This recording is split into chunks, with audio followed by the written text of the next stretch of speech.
বসিরহাটের মাটিয়া খুনে গ্রেপ্তার মূল অভিযুক্ত। বারাসাত জিআরপি হাওড়া থেকে গ্রেপ্তার করেছে অভিযুক্তকে। মূল অভিযুক্ত নিজামুদ্দিন মোল্লা বিয়ের প্রস্তাবে রাজি না হওয়ায় মেয়ের বাবাকে খুনের অভিযোগ সামনে আসছে। বসিরহাটের মাটিয়া খুনে গ্রেপ্তার মূল অভিযুক্ত, ইতিমধ্যেই তাকে গ্রেপ্তার করেছে পুলিশ। বারাসাত জিআরপি হাওড়া থেকে গ্রেপ্তার করা হলো মূল অভিযুক্তকে। বসিরহাটের মাটিয়ার ঘটনা, বসিরহাটের মাটিয়া খুনে গ্রেপ্তার মূল অভিযুক্ত নিজামুদ্দিন মোল্লা। বারাসাতের জিআরপি হাওড়া থেকে গ্রেপ্তার করেছে অভিযুক্তকে। মূল অভিযুক্ত নিজামুদ্দিন বিয়ের প্রস্তাবে রাজি না হওয়ায় মেয়ের বাবাকে খুনের অভিযোগ সামনে এসেছে।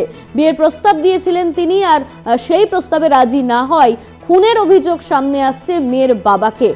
এর আগেও বেশ কিছু অভিযোগ এই নিজামুদ্দিনের নামে ছিল, আর তারপরে কিন্তু এই অভিযুক্তকে গ্রেপ্তার করা হয়েছে। নিজামুদ্দিন মোল্লাকে গ্রেপ্তার করা হয়েছে ইতিমধ্যেই। বিয়ের প্রস্তাবে রাজি না হওয়ায় মেয়ের বাবাকে খুনের অভিযোগ সামনে আসছে নিজামুদ্দিনের বিরুদ্ধে। তাকে গ্রেপ্তার করা হয়েছে। বসিরহাটের মাটিয়া খুনে গ্রেপ্তার মূল অভিযুক্ত নিজামুদ্দিন মোল্লা। বারাসাত জিআরপি হাওড়া থেকে গ্রেপ্তার করেছে এই অভিযুক্তকে।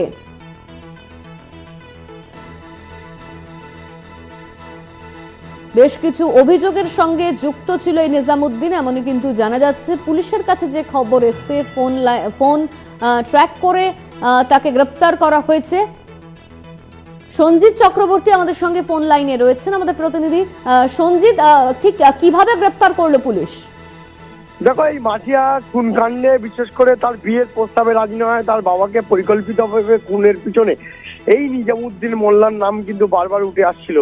এই একই পাড়ায় বাড়ি, অর্থাৎ বসিরহাটের যে মাটিয়া থানা রয়েছে, বালুতুরপুর স্টেশন সংলগ্ন যে কোড়া পাড়া, সেই পাড়ায় কিন্তু এই গ্রামে থাকতো এবং সে বারবার তার বিয়ের প্রস্তাব দিয়েছিল জব্বার মোল্লার মেয়েকে, কিন্তু এই রাজি না হয় তার বাবাকে নৃশংসভাবে হত্যা করে মূল মাথা বলে মনে করছে। ইতিমধ্যে তার অভিযোগ করে, যেহেতু রেল স্টেশনের ঘটনা, সেই ক্ষেত্রে মৃতের পরিবার বারাসাত জিআরপিতে অভিযোগ করলে 48 ঘন্টার মধ্যে এই নিজামুদ্দিন মোল্লাকে হারোয়ার একটি জায়গা থেকে গ্রেপ্তার করা হয়েছে। হাওড়া বিশেষ করে সেই জায়গার থেকে সে ভিন রাজ্যে অর্থাৎ দূরপাল্লার ট্রেন ধরে সে পালানোর ছক করেছিল বলে তদন্তকারীদের মনে করছে। ইতিমধ্যে বারাসাত জিআরপি এবং হাওড়া জিআরপি যৌথভাবে এই নিজামুদ্দিন মোল্লার মোবাইল ফোন ট্র্যাক করে তাকে গ্রেপ্তার করে এবং তাকে আজকে বারাসাত আদালতে, দায়রা আদালতে তোলার পরে তাকে হেফাজতে নেবে। এবং যে খুনের মোটিভ কি ছিল, বিশেষ করে জব্বার মোল্লার কাছ থেকে যে নগদ 60,000 টাকা, বেশি সোনা গয়না, লক্ষাধিক টাকার সেই ছিনতাই হয়ে গেছিল। কিন্তু এই ছিনতাইয়ের পিছনে কি কারণ ছিল? একদিকে খুন, অন্যদিকে ছিনতাই। সবটাই কিন্তু তদন্তকারীরা দেখে নিতে চাইছে এর সঙ্গে অন্য কেউ জড়িত আছে কিনা, সেটাও তারা হেফাজতে নিয়ে তার কাছ থেকে জানার চেষ্টা করবে, এমনটা জানা গেছে। ইতিমধ্যে এই নিজামুদ্দিন মোল্লাকে বারাসাত জিআরপি থেকে বারাসাত জেলা দায়রা আদালতে নিয়ে যাওয়া হবে এবং তাকে হেফাজত নেওয়ার পরে জানা যাবে আর কারা কারা এর সঙ্গে যুক্ত আছে।